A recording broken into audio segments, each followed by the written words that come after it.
Presiden Amerika Serikat Donald Trump mengecam pelanggaran gencatan senjata oleh Israel dan Iran.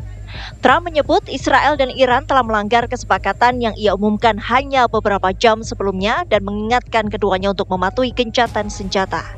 Dalam konferensi persnya, Trump mengatakan Israel meluncurkan serangan militer tak lama setelah gencatan senjata diumumkan dan menyesalkan bahwa kedua negara telah bertempur terlalu lama dan tak tahu apa yang mereka lakukan. Yeah, I do. They violated it, but Israel violated it too. Are you questioning if Israel is committed? Israel, as soon as we made the deal, they came out and they dropped a load of bombs, the likes of which I'd never seen before. The biggest load that we've seen. I'm not happy with Israel. You know, when I say, okay, now you have 12 hours, you don't go out in the first hour and just drop everything you have on them. So I'm not happy with them. I'm not happy with Iran either. But I'm really unhappy if Israel's going out this morning because of one rocket that didn't land, that was shot, perhaps by mistake, that didn't land. I'm not happy about that.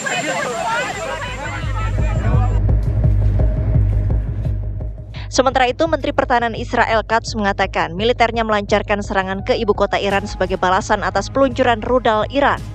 Namun Teheran membantah menembakkan rudal dan menyatakan bahwa Israel sudah melanggar gencatan senjata sejak 90 menit setelah kesepakatan berlaku.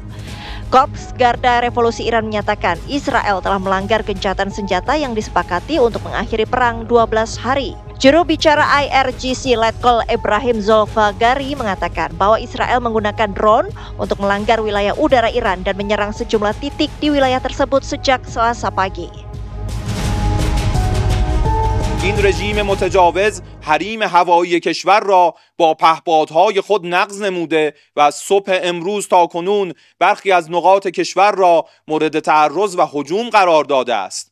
به آمریکا و رژیم صهیونی هشدار می‌دهیم از ضربات کوبنده رزمندگان شجاع اسلام از شمال تا جنوب سرزمین‌های اشغالی و پایگاه آمریکایی العدید درس عبرت گیرند، چرا که در غیر این صورت با تعیین اهداف گسترده پاسخ کوبنده تری را دریافت خواهند کرد.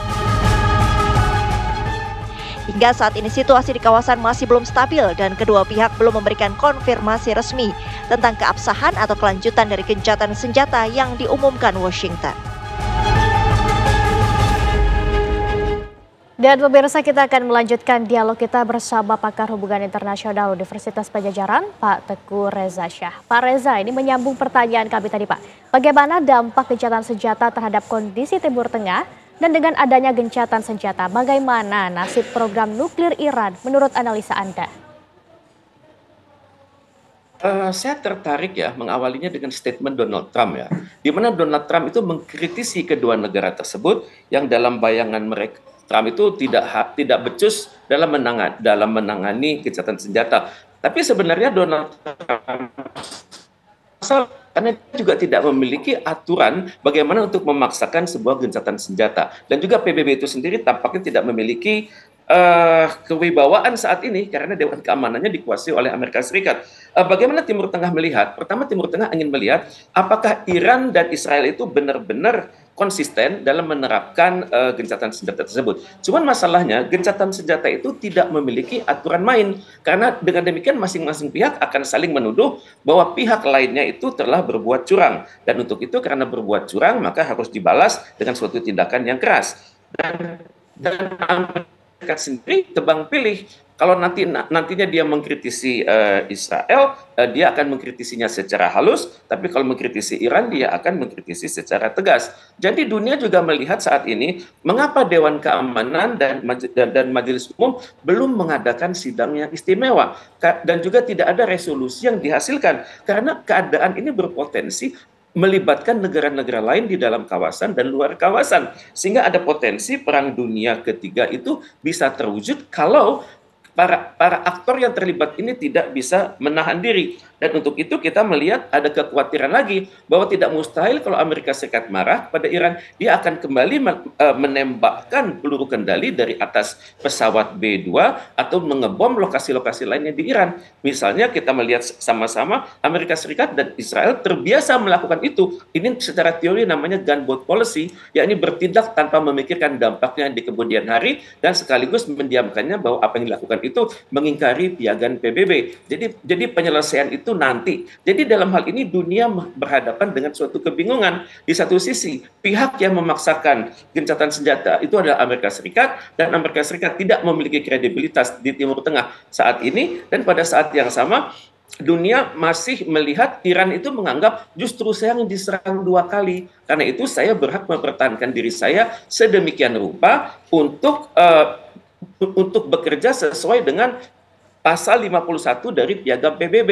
Jadi untuk itu yang terlihat sekarang adalah bisakah Iran menahan dirinya, bisakah juga Israel menahan dirinya. Karena kalau saya perhatikan Iran sudah menyerang pangkalan Amerika Serikat di Timur Tengah, dan ini tentunya ada kekhawatiran dari negara-negara di Timur Tengah. Kalau beberapa hari terakhir Al-Udeid Air Base itu sudah diserang oleh Iran. Itu hanya berjarak 275 km dari Teheran, dan konon pangkalan yang ada di Irak juga sudah diserang karena pangkalan itu konon